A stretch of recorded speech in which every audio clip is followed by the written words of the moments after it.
بسم اللہ الرحمن الرحیم۔ السلام علیکم ڈیئر اسٹوڈنٹس، امید کرتا ہوں کہ آپ ٹھیک ٹھاک ہوں گے۔ اور ڈیئر یہ آج جواب شکوہ کی جو نظم ہے تو یہ چوتھا بند پڑھیں گے اور اس کی تشریح کریں گے۔ تو چوتھا بند کچھ اس طرح سے ہے۔ بسم اللہ الرحمن الرحیم۔ رب اشرح لی صدری ویسر لی امری واحلل عقدۃ من لسانی یفقهوا قولی۔ رب زدنی علما رب زدنی علما رب زدنی علما۔ اچھا ڈیئر اسٹوڈنٹس، تشریح میں آگے بڑھنے سے پہلے میرے چینل پہ ہر نئے آنے والی میرے چینل کو ضرور سبسکرائب کریں تاکہ میری ہر نئی آنے والی ویڈیو آپ کو پر وقت پہنچتے رہے۔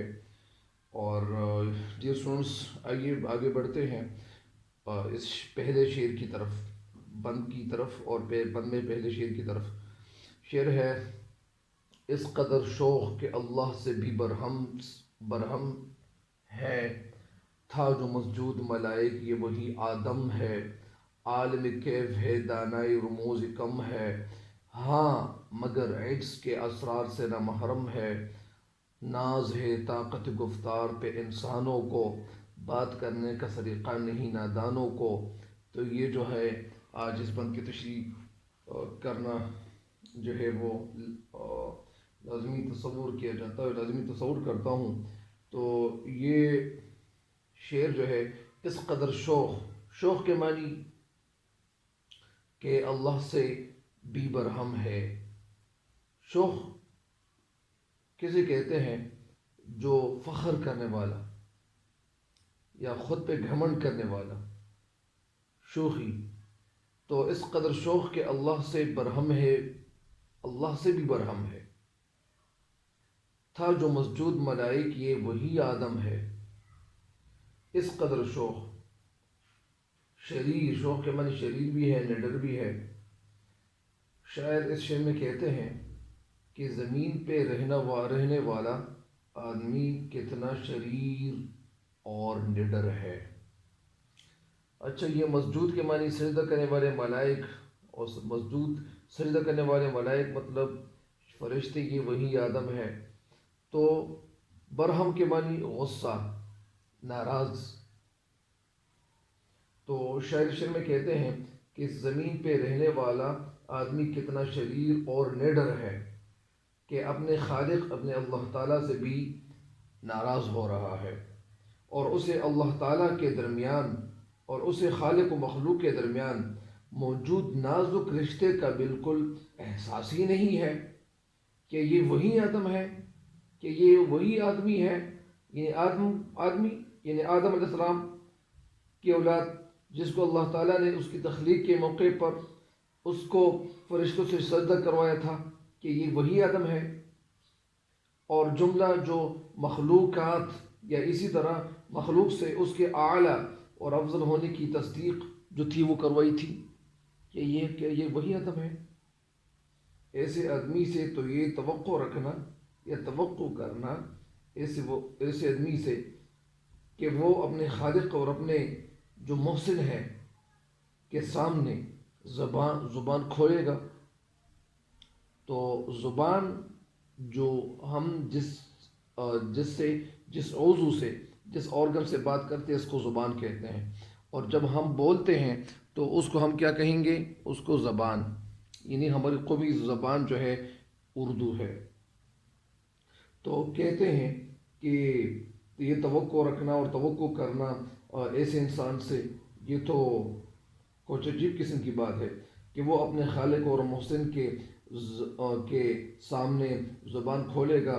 یعنی سمجھ میں نہیں آنے والی بات، یعنی یہ سمجھ میں آنے والی بات نہیں ہے کہ یہ وہی آدم ہے جس کے یعنی جب تخلیق کیا گیا تھا اس کے سامنے جو تھے وہ سجدہ کروایا گیا تھا۔ تو یہ اتنا جو ہے اتنا شریر کیوں بنا ہوا ہے، اتنا گھمنڈ کیوں بنا ہوا ہے، اتنا جو ہے فخر اپنے آپ پہ کرنے والا کیوں بن گیا ہے؟ تو یہ اس شعر کی تشریح یہ تھی، اور یہ مکمل ہو گئی ہے۔ اگلے شعر کی تشریح کی طرف بڑھتے ہیں۔ وہ ہے عالم کیف ہے دانائے رموزی کم ہے، ہاں مگر عشق کے اسرار سے نہ محرم ہے۔ عالم کیف کے معنی ہے اشیاء کی کیفیت جاننے والا۔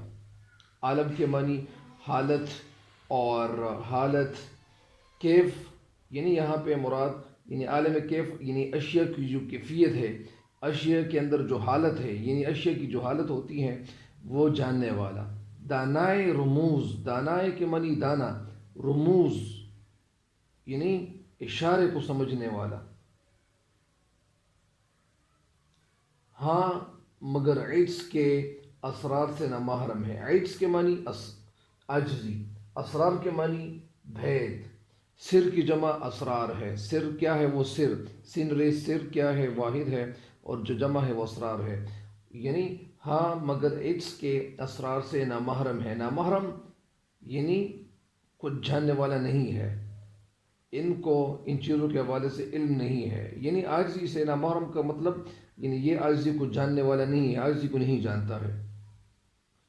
تو اس کا مطلب کچھ اس طرح سے ہے کہ یہ جو آدمی ہے، آدمی اشیاء کی کیفیت حالت کے علم سے علم والا بھی ہے۔ یعنی یہ جو انسان ہے اشیاء کے اندر جو کیفیت ہے، جو حالت ہے، اس کے جاننے والا بھی ہے، اس کی کیفیت، اشیاء کی کیفیت کے علم والا بھی ہے، اور اشیاء کے جو کم مقدار ہے کہ کم مقدار کے بھیدوں کا جاننے والا بھی ہے۔ یعنی اشیاء کے کم بھیدوں والا یا جاننے والا بھی ہے۔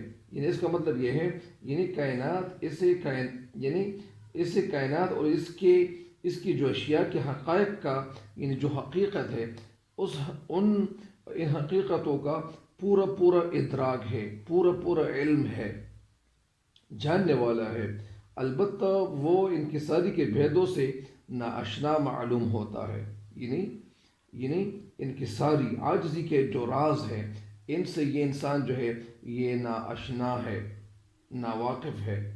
تبھی اس لیے تو وہ شوخی اور جو ہے بے باکی سے فریاد کر رہا ہے۔ یعنی یہ جو فریاد کر رہا ہے تو یہ اس لیے کر رہا ہے، یعنی علامہ اقبال رحمۃ اللہ علیہ نے جو پہلی نظم لکھی تھی تو یہ اسی بات کو، اس پس منظر کو بیان کرتے ہیں کہ یہ جو فریاد کی تھی تو یہ بے باکی سے فریاد اس لیے کی تھی کہ یہ ان علوم سے، ان اسرار سے جو ہے یہ نہ علم ہے اور نہ سمجھ ہے اور نہ واقف ہے اور نہ آشنا ہے۔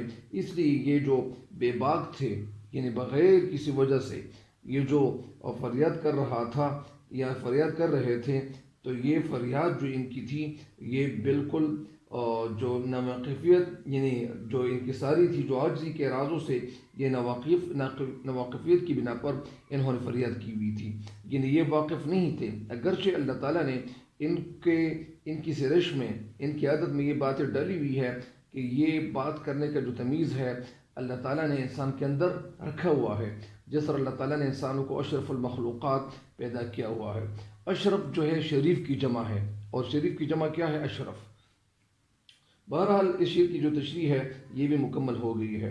ناز ہے طاقت گفتار پہ انسانوں کو، ناز فخر ہے، طاقت کو کہتے، گفتار بولنے کی طاقت پہ انسانوں کو یعنی اپنے بولنے پر، اپنی یعنی جو بولی ہے، یعنی انسان جو بولتا ہے تو اس بولی پہ انسانوں کو ناز ہے، فخر کرتا ہے۔ بات کرنے کا سلیقہ نہیں نادانوں کو، اور اس کے باوجود ان کو بات کرنے کا جو سلیقہ ہے یہ نہیں آتا۔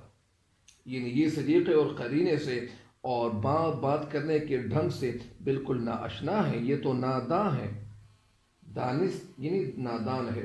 یعنی شعر میں کہتے ہیں کہ انسانوں کو اپنی بات چیت کرنے کی صلاحیت پر فخر تو ہے، فخر تو بہت زیادہ ہے، بہت ہے، لیکن حقیقت یہ ہے، لیکن حقیقی اور سمجھ میں آنے والی بات یہ ہے کہ ان نہ سمجھوں کو گفتگو کرنے کا بالکل طریقہ نہیں آتا، بالکل ان کو ڈھنگ نہیں آتا کہ گفتگو کیسی کرنی چاہیے، بات کرنے کا طریقہ ان کو بالکل آتا نہیں ہے۔ اور یہ کون ہے؟ یہ نادان ہے جو منہ میں ان کے منہ میں جو بات آتی ہیں وہی کہہ دیتے ہیں۔ تو ایسی بات نہیں کرنی چاہیے۔ ظاہری بات ہے کہ یہ اپنی جو وہ انداز تھا اور جو طریقہ ان کا تھا، اور اپنی وہ فریاد یہاں جو ہے اس کا عرض کر رہے ہیں اور کہہ رہے ہیں کہ میں نے جو فریاد کی تھی اور میں نے بے دھڑک اور بے خوف اور جو کچھ کہا ہوا تھا، تو یہ اس کا نتیجہ ہے کہ اگرچہ میں جو فریاد کر چکا ہوں، تو یہ فریاد جو تھی میں کر چکا تھا، تو یہ فریاد جو تھی اس لیے کر چکا تھا کیونکہ انسان جو ہے، انسان کو بولنے کی طاقت تو ہے لیکن بات کرنے کا جو طریقہ ہوتا ہے یہ ان کو عطا نہیں ہے، اس لیے شاعر جو ہے یہاں یہ کہتے ہیں۔ یہ ایک دفعہ پھر اس شعر کی تشریح کر لوں، اس سارے بند کی تشریح سن لے۔ اس سارے بند میں شاعر کہتے ہیں کچھ اس طرح کہتے ہیں کہ اس زمین پہ رہنے والے انسان جو ہے، انسانوں کے اندر شوخی اور جو بے خوفی ہے اور اتنی زیادہ بڑھ گئی ہے کہ یہ اتنے شوخ ہو گئے ہیں کہ اب وہ اللہ تعالیٰ سے بھی ناراضی کا اظہار کر رہا ہے۔ کیا یہ وہی آدم ہے؟ کیا یہ وہی آدم ہے جسے فرشتوں نے سجدہ کیا تھا؟ یعنی جسے فرشتوں نے سجدہ کیا تھا۔